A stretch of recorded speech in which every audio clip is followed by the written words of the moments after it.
नमस्कार साथियों, स्वागत है आपका हमारे इस चैनल श्री रामानुजन कोचिंग में। साथियों, मैंने पिछले वीडियो में सेल के जो है प्लांट सेल और एनिमल सेल के डिफरेंस के बारे में बताया था। तो धीरे धीरे करके हम आगे बढ़ रहे हैं और आज मैं आपको यूनिसेलुलर और मल्टीसेलुलर के डिफरेंस के बारे में बताऊंगी। तो पहले ये जान लीजिए यूनिसेलुलर मल्टीसेलुलर ये किस अकॉर्डिंग पे सेल को डिवाइड किया गया है। तो ये जो डिवीजन है वो सेल के नंबर के अकॉर्डिंग डिवाइड किया गया है। सेल के नंबर के अकॉर्डिंग जो है सेल को 2 टाइप्स में डिवाइड किया गया है according to cell number. Cell को कितने पार्ट्स में डिवाइड किया गया? 2 पार्ट्स में। एक है यूनिसेलुलर और एक है मल्टीसेलुलर। तो आप इसको गौर से देखिए, ये जो यूनिसेलुलर है, यूनिसेलुलर क्या रहा है?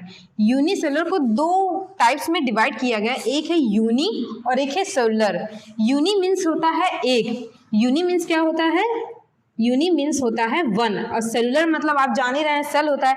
तो जो ऑर्गेनिज्म सिर्फ एक सेल से मिलकर बना होता है वो यूनिसेलुलर होता है, और जो ऑर्गेनिज्म मल्टी सेल मतलब मैनी सेल से बने होते हैं उनको हम मल्टीसेलुलर की कैटेगरी में रखते हैं। तो मल्टी मीन्स होता है मैनी।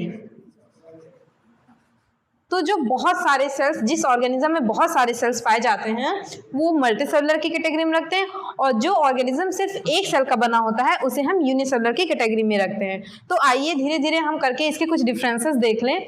तो सिंगल यूनिसेलुलर में क्या होता है कि ये कैसे होते हैं? सिंगल सेल मतलब एक ही सेल का बना होता है, और साइज में कैसे होते हैं? स्मॉल होते हैं। सिंगल सेल होते हैं और स्मॉल होते हैं, इसको आप याद कर लीजिए। और मल्टीसेलुलर में मल्टी सेल होती है, मैनी सेल्स होती हैं, और कैसी होती है? ये साइज में बड़ी होती हैं। यूनिसेलुलर में इनकी जो लाइफ स्पैन है वो बहुत छोटी होती है, बहुत कम एज की होती है, बहुत ही कम होती है, क्योंकि वो एक ही सेल के होते हैं। अगर एक ऑर्गेनिज्म एक सेल का है, एक ऑर्गेनिज्म की डेथ हो गई तो वो वैसे भी उन ऑर्गेनिज्म की डेथ हो जाएगी। तो इसीलिए कहा गया है कि ये जो यूनिसेलुलर होती है, जो सिर्फ एक सेल की ऑर्गेनिज्म होती है, उनकी जो लाइफ स्पैन होती है वो बहुत ही छोटी होती है। और मल्टीसेलुलर की जो लाइफ स्पैन होती है वो बड़ी होती है, लॉन्ग होती है, बहुत ही लंबे समय तक के लिए चलती है।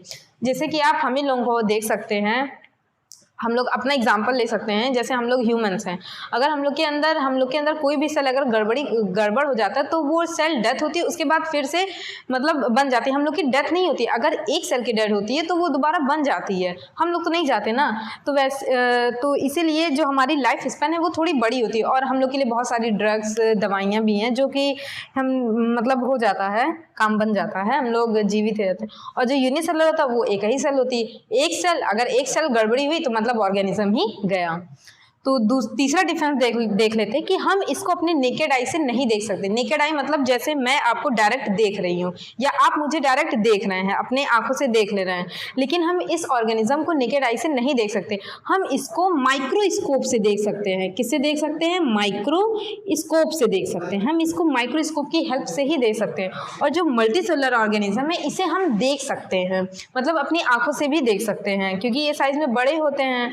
और फिर अगला जो डिफरेंस है वो है कि इनका जो रिप्रोडक्शन होता है वो कैसा होता है? एसेक्सुअली रिप्रोडक्शन होता है। कैसा रिप्रोडक्शन होता है? एसेक्सुअली। आप एसेक्सुअली मतलब जानते ही होंगे। एसेक्सुअल मीन्स होता है, ए मतलब होता है एब्सेंट, सेक्सुअल मतलब क्या होता है कि इसमें गैमेट्स जो बनते हैं वो गैमेट्स नहीं बनते हैं, गैमेट्स एब्सेंट होता है। इसमें क्या होता है? गैमेट्स एब्सेंट होता है, गैमेट्स इसमें नहीं देखे जाते हैं, एब्सेंट होता है। तो इसीलिए हम इसको एसेक्सुअल बोलते हैं। या हम एसेक्सुअल वो भी एक और है कि जिसमें सिर्फ एक पेरेंट ही रिप्रोडक्शन में पार्टिसिपेट करते हैं, वन पेरेंट, जिसमें सिर्फ वन पेरेंट ही पार्टिसिपेट करते हैं, वो एसेक्सुअल की कैटेगरी में आते हैं। और जो मल्टीसेलुलर है वो रिप्रोड्यूस सेक्सुअली, वो सेक्सुअली रिप्रोड्यूस करते हैं। सेक्सुअली रिप्रोड्यूस का मतलब होता है, जैसे ये सेक्सुअली रिप्रोड्यूस है, इसका मतलब होता है जिसमें गैमीट्स बनते हैं। जिसमें क्या बनते हैं? गैमीट्स बनते हैं, गैमीट्स फॉर्मेशन होता है।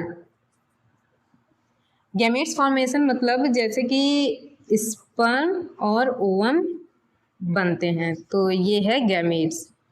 तो उसको हम सेक्सुअली में रहते हैं। तो मल्टीसेलुलर में गैमीट्स फॉर्मेशन होता है और यूनिसेलुलर में गैमीट्स फॉर्मेशन नहीं होता है, उनमें एसेक्सुअल रिप्रोडक्शन देखा जाता है। नेक्स्ट डिफरेंस है कि division of labour is at organelle level. Division of labour क्या होता है? पहले आप ये जान लीजिए कि डिवीजन ऑफ लेबर होता क्या है। लेबर मतलब होता है काम करने वाले, ठीक, लेबर मतलब होता है काम करने वाले। तो जो ऑर्गेनिज्म होती है, जो सेल्स होती है, उसमें डिवीजन ऑफ लेबर देखा जाता है। तो यूनिसेलुलर में कैसा देखा जाता है? ऑर्गेनल लेवल पे। ऑर्गेनल लेवल पे मतलब एक ही ऑर्गन होता है, एक ही सेल होता है, तो उसमें जितने भी ऑर्गेनल्स होंगे, जैसे माइटोकॉन्ड्रिया होगा, ये मैंने आपको पिछले वीडियो में बता दिया है कि जो हमारा यूकैरियोटिक सेल होता है उसमें ऑर्गेनल्स, सेल ऑर्गेनल्स पाई जाती हैं। तो जो यूनिसेलुलर होता है उसमें division of labour organelle level पे होता है, मतलब उसमें सिर्फ माइटोकॉन्ड्रिया, क्लोरोप्लास्ट और गोल्गी बॉडी, एंडोप्लाज्मिक रेटिकुलम ये सब पाई जाएगी, वो सिर्फ एक सेल का होता है, एक ही सेल होती है। लेकिन मल्टीसेलुलर में जो डिवीजन ऑफ लेबर देखा जाता है वो होता है सेलुलर लेवल पे, टिश्यू लेवल पे, ऑर्गन एंड ऑर्गेनल सिस्टम पे। तो ये मैंने पिछले वीडियो में बता दिया था कि जो हमारा सेल होता है वो ग्रुप ऑफ सेल मिलके बनाता है टिश्यू। क्या बनाता है? टिश्यू। और ग्रुप ऑफ टिश्यू मिलके बनाते हैं ऑर्गन। ग्रुप ऑफ टिश्यू मिलके क्या बनाता है? ऑर्गन। और जो ऑर्गन्स होते हैं, जो ग्रुप ऑफ ऑर्गन होते हैं, वो ग्रुप ऑफ ऑर्गन मिलके बनाते हैं ऑर्गन सिस्टम। और ये हो गया। और डिवीजन ऑफ लेबर होता क्या है? जैसे कि ये एक सेल है, ये एक सेल है, ये एक सेल है, और ये सेल मल्टी टाइम्स में क्या हो रही है? डिवाइड हो रही हैं। मल्टी टाइम्स में क्या हो रही हैं? डिवाइड हो रही है। और ये जो डिवाइड हुई, ये जो सेल्स बनी हैं, ये अलग अलग ऑर्गन बना रहे हैं, ये अलग अलग ऑर्गन बना सकते हैं। मान लीजिए कि ये बना रहा है लंग्स, और ये बना रहा है किडनी, ये बना रहा है स्टमक, ये बना रहा है मान लीजिए हार्ट। तो जो हमारे सेल्स होते हैं, जो एक सेल है वो मल्टी सेल में डिवाइड हो गया, उसके बाद उन सेल का अपना अलग अलग फंक्शन है। तो जो अलग अलग फंक्शन है उसी को हम बोलते हैं डिवीजन ऑफ लेबर। मतलब सेल डिवाइड हो रही है, उसके बाद उनका अपना एक पर्टिकुलर फंक्शन हो रहा है। जैसे लंग्स का फंक्शन होता है रेस्पिरेशन, किडनी का फंक्शन होता है फिल्टरेशन, स्टमक का फंक्शन होता है फूड का डाइजेशन, और हार्ट का फंक्शन होता है पंपिंग, ब्लड को पंप करना।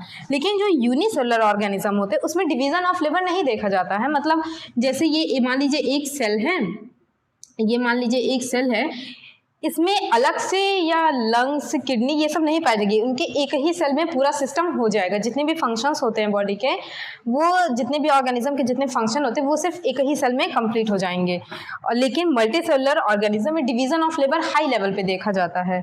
जो सेल होती है वो सेल मिलके टिश्यू बनाते हैं, टिश्यू मिलके ऑर्गन, ऑर्गन मिलके ऑर्गन सिस्टम बनाते हैं।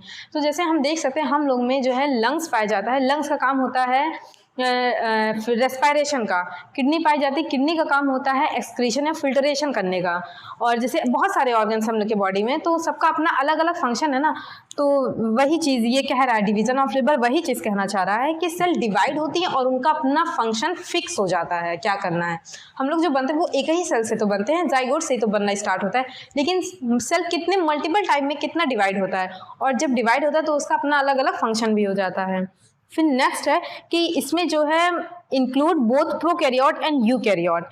यूनिसेलुलर में हम प्रोकैरियोटिक यूकैरियोट दोनों को रख सकते हैं। प्रोकैरियोट मीन्स जैसे कि हम बैक्टीरिया को रख सकते हैं, यूकैरियोट में जैसे प्रोटोजोअन्स आते हैं, प्रोटोजोअन्स हो गया, मतलब उन सबको भी रख सकते हैं। जितनी भी प्रोटोजोआस होती हैं वो सब यूनिसेलुलर ही तो होती हैं, यूनिसेलुलर होती हैं। और मल्टीसेलुलर में हम इसमें सिर्फ और सिर्फ यूकैरियोट को रख सकते हैं। किसको रख सकते हैं? सिर्फ और सिर्फ यूकैरियोट को। यूकैरियोट आप पिछले वीडियो में देखे ही होंगे, मैंने यूकैरियोट के डिवीजन के बारे में बताया था, जो कि प्लांट और एनिमल होता है, प्लांट और एनिमल होता है। ये यूकैरियोट का डिवीजन है। और प्रोकैरियोट में यूनिसेलुलर में प्रोकैरियोट यूकैरियोट दोनों आते हैं। प्रोकैरियोट मैंने जो है पिछले वीडियो में ही बता दिया है, डिफरेंस बिटवीन प्रोकैरियोट यूकैरियोट आप जरूर देखिएगा। उसमें मैंने बता दिया कि प्रोकैरियोट में कैसे एग्जाम्पल्स आते हैं और यूकैरियोट में कौन से एग्जाम्पल्स आते हैं। तो यूनिसेलुलर में, हाँ एक बात और ध्यान रखिएगा, जो यूकैरियोट होते हैं वो यूनिसेलुलर में इसलिए आते हैं क्योंकि जब इनका ओरिजिन होता है तो वो सिर्फ एक ही सेल से होता है। मतलब जो सबसे पहले जो ऑर्गेनिज्म आए थे, सबसे पहले आता है प्रोटोजोआ, फिर आता है पोरीफेरा, फिर सिलेंट्रेटा।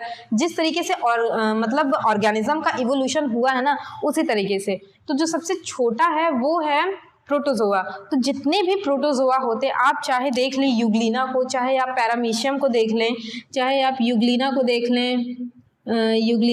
लें, पैरामीशियम को देख लें, ये सब जो है कैसे होते हैं? सिर्फ एक सेल के बने होते हैं। तो और एग्जाम्पल में मैंने अभी बता दिया, बैक्टीरिया, ईस्ट, प्रोटोजोआ, ईटीसी। और मल्टीसेलुलर में एनिमल और प्लांट्स आते हैं, ये सब मल्टीसेलुलर होता है। प्रोटोजोआ के बाद आता है हमारा पोरीफेरा सिलेंट्रेटा ETC, मतलब जो भी आगे आगे आते हैं वो सब मैं धीरे धीरे करके बताऊंगी। वो आता है मल्टीसेलुलर में। और ऐसे ही प्लांट के केस में ईस्ट के बाद जो एल्गी से स्टार्ट होता है जो प्लांट की कैटेगरी, वो आती है मल्टीसेलुलर ऑर्गेनिज्म में।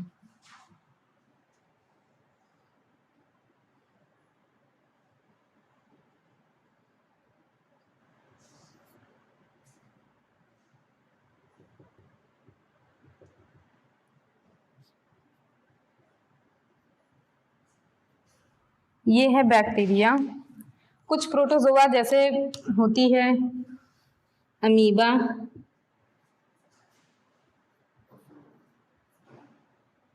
और भी जैसे हैं पैरामीशियम,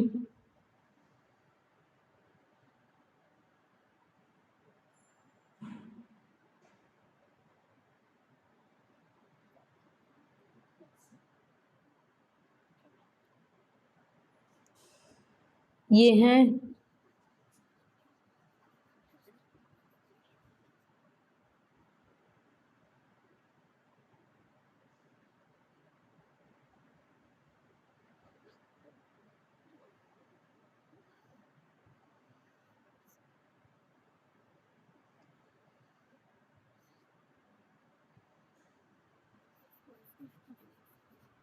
तो ये कुछ प्रोटोजोन्स हो गए। और मल्टीसेलर में एनिमल सेल और प्लांट सेल आता है, जो कि मैंने पिछली वीडियो में ही बता दिया था।